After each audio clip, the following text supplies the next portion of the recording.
আসসালামু আলাইকুম বন্ধুরা, এই যে দেখেন রাজশাহী থেকে অর্ডার দেওয়া আম আনা হয়েছে। দেখেন এই যে আম কাটতেছে, কত সুন্দর আম।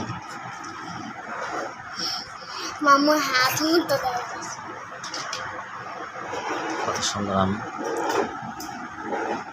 এই যে কাটছে একবার তরতাজা, কষ পড়তেছে।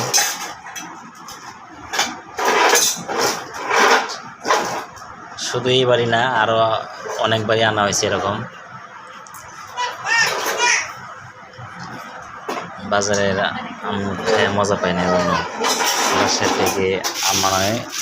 আম শুধু 5 কেজি না, আম আনা হয়েছে 25 কেজি।